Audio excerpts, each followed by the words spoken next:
Bonjour à toutes et à tous.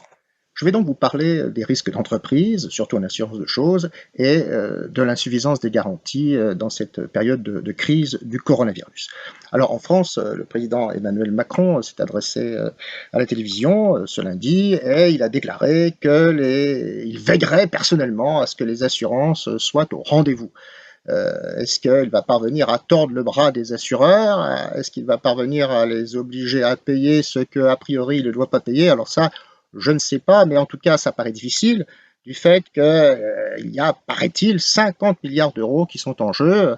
Cette somme correspond à peu près à un mois et demi d'arrêt d'activité des assurés en risque d'entreprise.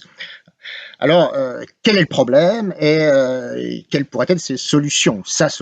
Alors, le problème, eh bien, c'est d'abord que les risques d'entreprise sont mal couverts, que les assurés pour moitié, paraît-il, ne sont pas couverts en perte d'exploitation.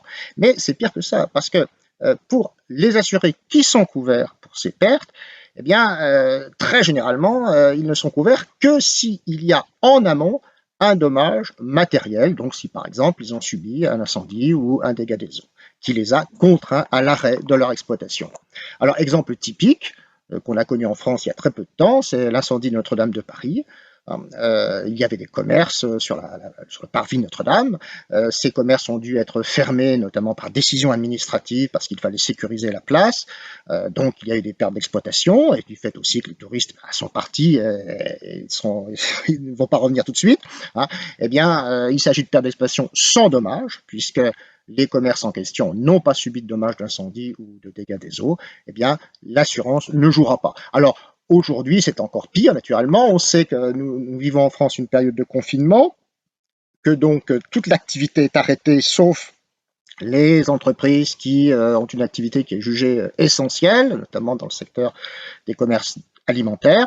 Mais pour les autres, eh bien, il n'y a rien à faire. Ils sont arrêtés. Ils auront subi des pertes d'exploitation, mais sans dommage et donc sans couverture d'assurance. Alors, il faut peut-être rappeler à cet endroit ce qu'est un dommage et ce qu'est une perte. La perte, c'est quelque chose de moins par rapport à ce qu'on a ou par rapport à ce qu'on attendait. Je pense à la perte de recettes. Le dommage, c'est une altération, c'est un changement d'état, c'est une atteinte à une chose ou à une personne. Et on voit bien ici la différence. On voit bien ici qu'il peut y avoir des pertes sans dommage. Alors, au plan technique assurantielle, l'évaluation d'un tel risque de perte sans dommage est évidemment délicate parce que quand il y a un arrêt d'activité qui n'est pas la conséquence d'un dommage matériel, on peut penser que l'activité va reprendre peut-être parfois très vite avec un rebond d'activité et que les fameuses pertes auront été effacées. On le souhaite, même si c'est tout à fait improbable à l'époque actuelle. La conséquence, c'est que évidemment, les assureurs sont très réticents à couvrir le risque parce qu'ils ont du mal à l'apprécier. Du même coup, dans les hypothèses très rares où ils fournissent une garantie, eh bien, leurs garanties sont très limitées. Je crois qu'il n'y a qu'un exemple que l'on cite sur le marché de garantie importante pour une telle perte, qui couvrait de surcroît d'ailleurs le risque pandémique, c'est l'assurance annulation prise pour le tournoi de Wimbledon. Je crois qu'il y a 100 millions d'euros qui vont être versés par les assureurs. Ils étaient couverts contre le risque de pandémie. Voilà. Alors, quelles sont les solutions maintenant? Les solutions, il n'y en a pas beaucoup. Évidemment, on pourrait penser d'abord à souscrire une assurance très vite, en se dépêchant, et en espérant qu'elle pourra couvrir le risque, le sinistre en cours. Évidemment, c'est exclu parce que l'événement générateur est connu, il est antérieur au contrat, c'est ce qu'on appelle parfois le passé connu, il n'est pas assurable. Et de toute manière, on ne trouvera pas aujourd'hui une police pour couvrir un tel risque, même pour l'avenir. Pour l'instant, les assureurs ont tout arrêté. Alors, pour le passé, a fortiori. Deuxième solution, alors c'est ce que préconisent, paraît-il, certains avocats américains, c'est de considérer qu'il y a un dommage matériel en amont, lié au fait que les objets, les choses ont été contaminés en quelque sorte par le coronavirus. Mais y a-t-il changement d'état au sens où il y aurait dommage? Y a-t-il atteinte à la chose? Autant on conçoit qu'une personne puisse voir sa santé altérée, c'est évidemment le cas en présence quand elle est en contact avec le virus, autant on peut difficilement raisonner de la même manière quand il s'agit d'une chose. Donc cette piste me paraît également fermée.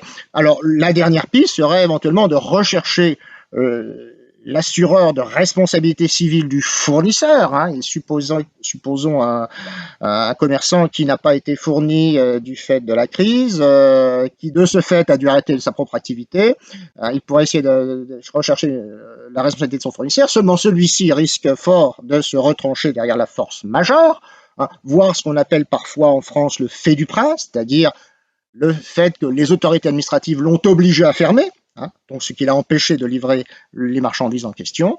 Donc, à partir du moment où lui-même fournisseur n'est pas responsable, son propre assureur ne l'est pas non plus.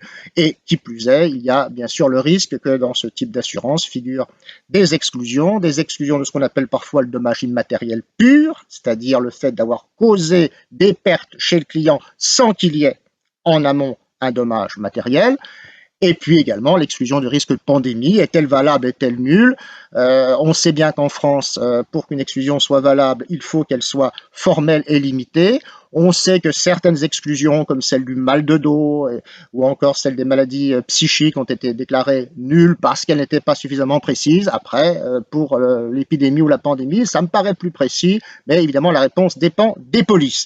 Voilà, eh bien, la conclusion est un petit peu triste, c'est que la loi du contrat, elle est dure, mais c'est la loi, il faut l'appliquer. Ou alors, effectivement, il faut croire dans les promesses d'Emmanuel Macron qui vous dit qu'il va, enfin, il ne le dit pas comme ça, mais enfin, qu'il va tordre le bras des assureurs qui devront malgré tout payer. J'en doute. Quoi qu'il en soit, l'affaire, naturellement, est à suivre. Je vous remercie de votre attention.